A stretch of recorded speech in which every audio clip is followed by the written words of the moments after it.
बिस्मिल्लाहिर्रहमानिर्रहीम। अल्लाहुम्मा सल्ली अला मुहम्मद व आलि मुहम्मद। प्यारे बच्चों, अस्सलामु अलैकुम। आज हम आपको 9th क्लास की जो इंग्लिश का पेपर है उसका पैटर्न बताएंगे जी। तो याद रखना है, ये 75 मार्क्स का पेपर होता है। 19 नंबर जो होते हैं, मार्क्स जो होते हैं, वो ऑब्जेक्टिव पेपर के होते हैं। 20 मिनट का होता है वो, उसके लिए टाइम अलाउड 20 मिनट्स होते हैं। इसी तरह से सब्जेक्टिव पेपर के लिए 2 घंटे 10 मिनट टाइम अलाउड है और 56 मार्क्स का पेपर होता है। तो पहले हम चलते हैं क्वेश्चन नंबर 1। क्वेश्चन नंबर 1 के जो है 4 हिस्से होते हैं, 4 पार्ट्स होते हैं, A, B, C, D। तो उसमें जो है मुख्तलिफ क्वेश्चन आपसे किए गए होते हैं। उसमें क्या होता है, पहले देखते हैं। ये छोटा A लिखना है, इसका मतलब होता है कि पहला जुज़ है इस सवाल का, ठीक है, पार्ट है पहला। Choose the correct form of verb and fill up the bubbles. वहाँ यहाँ तक भी लिया हुआ पेपर में बबल्स तक, तो आपने समझ लेना है कि बबल्स शीट है, शीट दी हुई होगी, वो आपने उसको जो फिलअप करना होता है जी, मार्कर के साथ, ब्लैक मार्कर, याद रखना है, ठीक है। अब ये मैंने लिखा 1 से लेकर 5 तक, इसका मतलब होता है कि इसमें 5 आपसे सेंटेंसेस पूछे जाएंगे और वर्ब जो है उनको देखकर, सूटेबल वर्ब उनको देखें, उसे इसको पुर करना है, ठीक है। तो अब ये आपको टेंशन होगी कि सवाल आएगा कहाँ से, करेक्ट फॉर्म कहाँ से लेनी है, तो घबराने की ज़रूरत नहीं है। ये ग्रामर एंड कॉम्पोजिशन की बुक जो है पंजाब टेक्स्ट बुक बोर्ड वालों ने छापी हुई है बेटा। इसमें अगर आप चले जाएं तो 60 जो है इसके आखिर में फॉर्म्स ऑफ वर्ब्स दी हुई होती हैं, वहां से हमने इसको देखना है जी। यहां आप चले जाएं 163 पे, पेज नंबर 163 पे ये वर्ब, इसमें वर्ब की डेफिनेशन है और फिर आगे टेंसेस शुरू हो जाते हैं। तो ये 163 से लेकर 168 तक, 163 से लेकर 168 तक जो है वो सारे के सारे सेंटेंसेस दिए हुए हैं। इन्हीं में से पूछेगा, इस किताब में से उसने चूज़ करना है, इस किताब में से। फिर मैं दिखा रहा हूँ आप लोगों को, और मेरे जो नोट्स हैं, हाल की पेपर हैं, आपको पता है, उनमें भी मैंने इन्हीं को मद्देनजर रखते हुए बनाया था। ये देखिए, अब समझ लग गई हो गई, ठीक है। तो ये याद रखना है 163 से लेकर 168 तक। मैं लिख देता हूँ पेज, ताकि आपको टेंशन ना हो। पेज नंबर 163 से लेकर 168, ये इस किताब में से पंजाब टेक्स्ट बुक बोर्ड वालों ने छापी हुई है, ठीक है। बहुत आसान है। जिन बच्चों को टेंसेस आते हैं और जिन्होंने अच्छे तरीके से कर लिए हुए हैं, उनके लिए ये क्वेश्चन जो है, ये यूँ समझ लें कि आपके लिए पका पकाया हलवा है। खीर पसंद है तो खीर समझ लें, आपने सिर्फ मुंह में डालना है, ठीक है, यूँ करके खाना है गर्मा गर्म। अच्छा, वो मज़ा उन्हीं को आता है खाने का जिनको कोई बीमारी नहीं होती। आपको अगर दिमागी बीमारी है, सबक ना याद करने की, तो ये आपसे नहीं हो पाएगा, ठीक है। तो इसके लिए आपको इसमें एक्सपर्ट बनना पड़ेगा, ठीक है। नेक्स्ट क्वेश्चन है, बी पार्ट है, choose the word with correct spelling and fill up the bubbles, या बबल्स शीट। तो ये क्वेश्चन कहाँ से आएगा, इसके लिए भी आपको घबराने की जरूरत नहीं है, हर चीज़ अवेलेबल है, ठीक है। ये आपको पंजाब की टेक्स्ट बुक बोर्ड वालों की जो है, पंजाब टेक्स्ट बुक बोर्ड वालों की किताब हर एक के पास है, जिसमें आपके चैप्टर यूनिट्स होते हैं। तो यूनिट जो आपके शामिल हैं उनको मद्देनजर रखें। ये जो है ALP एक्सेलरेटेड लर्निंग प्रोग्राम जो है, तसरीर तालीम, जल्दी जल्दी, हमारे पास टाइम कम है। 5 माह जो है पहले फेज़ की नज़र हो चुके हैं कोरोना के, उसके बाद 52 रोज़ और अब मज़ीद जो है कोरोना का जो 3rd फेज़ चल रहा है। अल्लाह खैर करे जी, अल्लाह सबको बचाए। तो डॉक्टर से तो मुझे नहीं उम्मीद कि वो मरीज़ को बचाने की कोशिश करेंगे, हैं। वो तो आपको जाते ही डाल देते हैं आइसोलेटेड वार्ड में। आइसोलेटेड का मतलब होता है 14 दिन आप अकेले यहाँ गुजारें। पता नहीं आप कैसे पेश आते होंगे। तो इसमें जो है यूनिट 1 है the saviour of mankind, unit number 2 patriotism, हज़रत अस्मा का यूनिट 4 है डैफोडिल्स है समरी, द काइज वियन and Pakistan, Sultan Ahmed mosque मस्जिद जिसे कर दिया गया है। तो इन्हीं में से जो डिफ़िकल्ट वर्ड्स हैं उनके आपको जो है स्पेलिंग 4 ऑप्शन होंगी। एक करेक्ट होता है, 3 गलत होते हैं, याद रखना है। उसमें जो दिए हुए होते हैं आपको, तो स्पेलिंग आपने याद रखने हैं उसके। तो स्पेलिंग्स नहीं होता, स्पेलिंग होता है जैसे लॉन्गमन जो डिक्शनरी है 20th सेंचुरी की, उसमें लिखा I am weak in spelling, spellings नहीं। तो हमारे यहाँ पाकिस्तान में वो एस डाल के स्पेलिंग्स बना देते हैं। आप देखिए सामने लिखा हुआ, ये ना समझे को साहब ने लिखा ही नहीं, ये एस डालना चाहिए था, नहीं एस होता ही नहीं तो डालूं कैसे, ठीक है। तो ये याद रखना है 6, 7, 8, 9 ये 4 नंबर का होता है, याद रखना है करेक्ट स्पेलिंग के लिए। करेक्ट स्पेलिंग आपको याद करने होंगे, मीनिंग्स याद करें उनके, वर्ड्स के डिफ़िकल्ट वर्ड्स के मीनिंग याद करेंगे, डिफ़िकल्ट वर्ड्स के स्पेलिंग भी साथ साथ याद कर लें। बहुत ही आसान तरीका, ये टिप है आपके लिए, ठीक है। वेरी इंपॉर्टेंट टिप यही है कि जब आप सबक को याद करें, उसके मीनिंग्स याद कर रहे हों, तो साथ साथ स्पेलिंग याद करते जाएं, ठीक है जी। अब आगे चलते हैं। इसका सी जो हिस्सा होता है उसमें क्या आएगा, choose the correct meaning of the underlined word and fill up the bubbles या बबल शीट। इसमें क्या होगा, इसमें जो है आपको ग्लोसरी या वोकैबुलरी पूछ ली जाएगी, सेंटेंस दिया होगा, एक वर्ड जो है अंडरलाइंड किया होगा, उसके लिए 4 ऑप्शन दी हुई होंगी, करेक्ट ऑप्शन को आपने वो बबल्स में फिल कर देना है। तो ये होगा 5 नंबर का, 10, 11, 12, 13, 14, ठीक हो गया। तो ये कहाँ से आएगा, इसके लिए भी घबराने की ज़रूरत नहीं है। ये बुक है पंजाब टेक्स्ट बुक बोर्ड वालों की, चैप्टर जो आपके सिलेबस में शामिल हैं उन्हीं चैप्टर्स को देखें, यूनिट्स को देखें।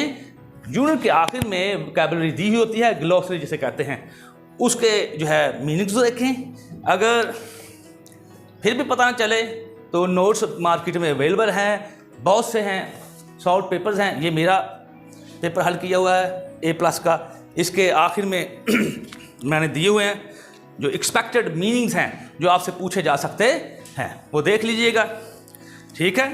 वो हर चैप्टर के दिए हुए हैं जो आपके शॉर्ट सिलेबस में शामिल है, ठीक है। ये देखिए इसमें भी दिए गए हैं, ये स्पेलिंग और मीनिंग्स पूछते हैं, ये हल किए हुए हैं, ठीक है। तो ये देख लीजिएगा ये भी 5 नंबर का जो है क्वेश्चन है। अब आगे देखिए डी ऑप्शन जो है इसकी हो, डी जो हिस्सा है इसका, उसमें क्या होगा, choose the correct option according to grammar and fill up the bubbles, the bubble sheet कह रहे हैं। ये भी 5 नंबर का, 15, 16, 17, 18, 19। तो ये कहाँ से आएगा, ये भी जी आपका सिलेबस जो आपको बताया गया है उसी को मद्देनजर रखें। ये हिस्सा, ये बुक है, चैप्टर के आखिर में, यूनिट के आखिर में ग्रामर लिखा होगा, उस ग्रामर को, पोर्शन को देखें। पोर्शन को देखने के बाद फिर गौर करें कि इसमें से क्वेश्चन कौन सा किया गया है आपसे, ठीक है। उसमें से आपसे पूछे जाएंगे जी क्वेश्चन। ये देखिए ये यूनिट 1 है, पेज नंबर 9 है, ग्रामर लिखा हुआ है, एडजेक्टिव, एडजेक्टिव की डेफिनेशन और आगे इसकी एग्जाम जो होती हैं वो आप देखें। इन्हीं में से आपसे पूछेगा adjective, adverb, pronouns, conditional sentences, ठीक है। और क्या, एब्स्ट्रैक्ट नाउन, कलेक्टिव नाउन, ये सारे इसके लिए मैंने जो है जो हल भी किए हुए हैं, लेक्चर भी अवेलेबल हैं यूट्यूब पर, आप देखिएगा। पेपर्स में भी हल कर दिए गए हैं। ये A+ मेरे पास है, इसमें भी सॉल्व किए हुए हैं, ठीक है। इसके अलावा मार्केट में और बहुत से पेपर्स हैं, बेटा एक से ज़्यादा पेपर्स को देख लें, इससे कम से कम आपके अंदर जो कॉन्फिडेंस हो जाएगा, बूस्टअप होगा, ठीक है। तो इसके लिए आपको किसी एक्स्ट्रा जो है एनर्जी ड्रिंक की ज़रूरत नहीं होगी, सिर्फ इसी को देख लें, ठीक है। तो ये 19 नंबर आएंगे इस हिस्से में, बहुत इंपॉर्टेंट है। एक एक नंबर जो है इंपॉर्टेंट होता है, ख़ासतौर पर उन बच्चों के लिए जिन्होंने बोर्ड में पोजीशन लेनी होती है। तो 19 वेरी इजी। आप लोगों के लिए ये मार्क्स हासिल करना बहुत आसान है। सिर्फ ज़रूरी जो है वो टिप्स देखें कहाँ कहाँ से करना है, उसी हिस्से को देख लें। फिर अब आगे चलते हैं सब्जेक्टिव हिस्से की तरफ। जी, इसके लिए मैंने पहले बताया है 2 घंटे 10 मिनट। ठीक है, ये टाइम अलाउड है। मार्क्स 56 हैं। एनी कितने करने होंगे? पहले क्वेश्चन नंबर 2 जो होगा उसमें हमें 5 क्वेश्चन के आंसर देने हैं। क्वेश्चन उसमें क्या जी? क्वेश्चन नंबर 2 में answer any 5 of the following question. 2 number का एक क्वेश्चन, 8 आपसे क्वेश्चन पूछेगा जिनमें से 5 हल करने होंगे। ठीक है, ये भी आपसे कहाँ से आएंगे? ये मैंने पहले बताया है, ये टेक्स्ट बुक बोर्ड वालों की जो है आपके अंदर जो है किताब जो शामिल है आपके, ये इसी के चैप्टर में से आएगा। जो यूनिट्स आपके स्मार्ट सिलेबस में शामिल है उन्हीं को देखें, एक्सरसाइज मद्देनजर रखें। अच्छा, फिर चैप्टर के अंदर ही बॉक्सेस बने हुए हैं, उनमें से भी क्वेश्चन पूछ सकता है। फिर रिव्यू एक्सरसाइज जो हैं 1, 2, 3 जो हैं, इधर जो स्मार्ट सिलेबस में तो लिखा हुआ है एक्सक्लूडेड कि ये आपके सिलेबस में शामिल नहीं है। क्वेश्चन उनके अंदर इन्हीं यूनिट में से जो आपके एक्सेलरेटर जो लर्निंग प्रोग्राम में शामिल हैं उनको देखें। ठीक है, अगर आपके सिलेबस में चैप्टर शामिल है तो क्वेश्चन एक्सक्लूड कैसे हो सकता है? जो क्वेश्चन उस चैप्टर से मुतल्लिका हो वो ज़रूर कीजिएगा, चाहे जो है उधर ALP में जो लिख दिया गया हो कि ये एक्सक्लूडेड है। आपने एक्सक्लूडेड को मद्देनजर नहीं रखना, चैप्टर को मद्देनजर रखना है, याद रखना है, बहुत इंपॉर्टेंट है। 10 नंबर का। ठीक है, अगला क्वेश्चन जो होगा वो ट्रांसलेट इनटू उर्दू या रीराइट करना होता है इसको सिंपल इंग्लिश में। रीराइट तो उनके लिए होता है जो बच्चे बाहर के होते हैं, फॉरेनर्स होते हैं, उनका जो मीडियम है उर्दू नहीं होता, इंग्लिश होता है, तो वो इंग्लिश को इंग्लिश में कन्वर्ट कर देते हैं। आप लोगों के लिए ये यहाँ तक है। अच्छा, 3 पैसेजेस दिए होंगे इन्हीं चैप्टर में से जो आपके सिलेबस में शामिल हैं, ये याद रखें। तो 3 में से 2 करने हैं, ये लिखा मैं 2/3, 2/3 है ना, लिखा कि नहीं लिखा जी? अब आगे ये कितने के? 4 नंबर के, 8 नंबर। 2 पैसेजेस हैं, 2 पैराग्राफ्स हल करने होंगे, तो कितने? 8 नंबर के। ठीक है, बुक के अंदर से यूनिट जो आपके ALP में शामिल है वो। अच्छा, आगे क्वेश्चन नंबर 4 क्या होगा? Write down the summary of the poem daffodils by William Wordsworth. एक ही समरी आपके सिलेबस में शामिल है, विलियम वर्ड्सवर्थ ने लिखी है, उसी को आपने याद करना है। ठीक है, याद रखना है। विलियम, ये मैं आपको ये भी बताता जाऊँ, विलियम अलग वर्ड है, वर्ड्सवर्थ अलग है। ये 1, ये 2। विलियम का W बड़ा, और वर्ड्सवर्थ में ये नहीं करना कि वर्ड्स अलग कर दें, वर्थ अलग कर लें, नहीं, वर्ड्सवर्थ एक वर्ड है। ठीक है, ये कैपिटल रखना है। तो इसके लिए भी टिप है कि इसके लिए 5 लाइन जो है मैंने लिखी हुई हैं इधर, जहाँ समरी है दी हुई।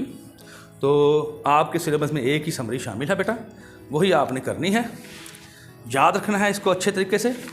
और वो जो समरी है बेटा, वो 5 लाइन जो है, वैसे तो 9th में 2 समरी है, लेकिन आपके सिलेबस में कितनी है? 1 ही। कितनी है जी? 1। ठीक है, वो देखें और उसको अच्छे तरीके से याद करें। याद करने के साथ साथ वो 5 लाइन जो मैंने दी हुई हैं उनको याद कर लें। ये A+ के जो हैं 46 पेज पे आखिरी देखें ज़रा, हिस्सा जो है नोट लिखा, 5 लाइन ज़रूर याद करनी है। This is a very short and simple poem. This poem gives us A moral lesson, हमें एक अखलाकी सबक देती है। दैट इज यानी कि its beauty never dies, खूबसूरती कभी ख़त्म नहीं होती, मरती नहीं है। तीसरी जो है लाइन है, the diction of this poem is very simple and easy. इस जो है नज़म की जो ज़ुबान है, लुगत है, बहुत सादा है, आसान है। चौथी लाइन जो है, in this poem the poet shares his feeling with the readers, शायर जो है अपने जज्बात फीलिंग जो है रीडर क़ारीन के साथ शेयर कर रहा है, बांट रहा है। 5वीं लाइन में the message of this poem is universal, इस नज़म का जो पैगाम है वो आलमगीर है, हर जगह के लिए होता है। वो क्या है? That is never feel dejected, कि हमें मायूस कभी नहीं होना चाहिए। ये 5 लाइन जो हैं आप लोग याद कर लीजिएगा। अगर किसी के पास ये ना हो तो ये रिकॉर्डिंग हो रही है बेटा, मेरे अल्फाज को दोबारा जो है रिटर्न स्टेटमेंट दे दीजिएगा, रिटर्न जो स्टेटमेंट लिख लीजिएगा। ठीक है, अच्छा आगे 5 सेंटेंसेस हमने करने हैं, 8 दिए होंगे, वो कहाँ से आने हैं? वो बेटा चैप्टर में से कोई वर्ड उठा सकता है यूनिट में से जो आपके सिलेबस में शामिल है। इस बुक में हल किए हुए हैं, और भी आप लोग देख लीजिएगा, जहाँ से मर्जी देख लें, आपको आना चाहिए। ठीक है, सेंटेंसेस पूछे जाएंगे, वर्ड्स दिए होंगे 8 या फ्रेजेस दिए होंगे या इडियम्स दिए हुए होंगे, आपने 5 करने हैं, 5 नंबर का ही है।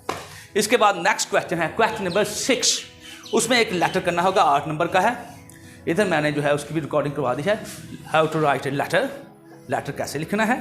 ठीक है, सवाए फौतीदगी के लेटर के वो जो है आउटलाइन, बॉडी ऑफ लेटर, सारा कुछ जो है उसके अंदर पेपर पैटर्न को देखते हुए मेथड ऑफ राइटिंग मैंने आपको बता दिया, उसको देखें। 8 नंबर है, एक नंबर अहम है। ठीक है, तो आपसे लेटर, स्टोरी या डायलॉग पूछा जाएगा, आप सिर्फ लेटर कर लें या जो आपको अच्छा लगे वो कर लें, आसान हो। ठीक है, इसके बाद क्वेश्चन नंबर 7 होगा कॉम्प्रिहेंशन पैसेज। ये वही जो ALP के मुताबिक आपको दिए गए हैं, एक ही पैसेज आना है, उस पैसेज को गौर से देखें। कॉम्प्रिहेंशन का मतलब मैंने कल बताया था, सूझबूझ, अदराक, फहम, समझना, तफहीम। अब उस पैसेज को गौर से पढ़ें, पढ़ने के बाद जिस टेंस में सवाल किया गया हो उसी टेंस में जवाब दे दें। 5 क्वेश्चन पूछे जाएंगे आपसे, 10 नंबर का क्वेश्चन है, बहुत आसान है, यूँ कह लें कि मुफ्त के नंबर हैं, इसके मार्क्स हैं। फिर इसके बाद translate any 5 of the following sentence into English. Urdu में 8 फिकरात आपको दिए गए होंगे, 5 करने होंगे सेंटेंसेस, ट्रांसलेशन करनी है उर्दू से अंग्रेज़ी में। ठीक है, वो वही हैं जो आपके सिलेबस में शामिल हैं, लेकिन उसमें यह है कि जो अनसॉल्व्ड हैं या यूँ कह लें जो एक्सरसाइज है वो आपने नहीं करनी, वो इसमें शामिल नहीं है। ठीक है जी। इसके बाद चेंज द वॉइस है, एक्टिव वॉइस दिए गए हों तो पैसिव वॉइस बनाने हैं, पैसिव वॉइस बना दिया गया हो तो उसको जो है एक्टिव में चेंज करते हैं। 5 नंबर के हैं, 5 में से 5 ही करने हैं, ये भी आपके सिलेबस में शामिल हैं और दिए गए हैं। कहाँ से आएंगे तो उसके लिए मैं आपको बता देता हूँ, इसी पंजाब टेक्स्ट बुक बोर्ड वालों को जो है ग्रामर एंड कॉम्पोजिशन है, उसको चेक करें। जहाँ से हमने ये लिखा था 163 से 168 तक, वो आगे ही उसके ये स्टार्ट होते हैं जी। ये जी बेटा 168 पे आखिर में दिए गए हैं, ये जो भी दिए गए हैं इन्हीं में से आएगा, जितने दिए गए हैं इन्हीं में से आएगा। 168 से लेकर 171 तक ये एक्सरसाइज जो है, चले 170 तक का आप कर लीजिएगा। बाकी उसके बाद एडवर्ब है, कंजक्शन है, वो आप बेशक ना कीजिएगा। उससे पहले जो है 170 तक इन्हीं में से आपसे पूछा जाएगा। 168 से लेकर 170 तक जो भी जो है एक्टिव वॉइस या पैसिव वॉइस दिए गए हैं उन्हीं को हल कीजिएगा। उम्मीद करता हूँ कि ये आपको पैटर्न जो है अच्छी तरह से समझ में आ गया होगा। ना आया हुआ हो तो टेंशन नहीं लेनी है आपने, बार बार चेक कर लें, देख लें। ठीक है, पेपर को अच्छे तरीके से तैयार करें, पहले से तैयार किया गया हो तो आसानी होती है, बाद में रिवीजन रह जाती है, नज़र डालनी है डाल लें, नो प्रॉब्लम। ठीक है, चलें आज के लिए इतना काफ़ी है। That's all for the day, but one thing I would like to say, and that's for sure thing. Mind you, don't forget to subscribe my channel, Words Power, because it's your own channel. One more thing, don't forget to leave your precious comments below. May Allah Almighty protect you all.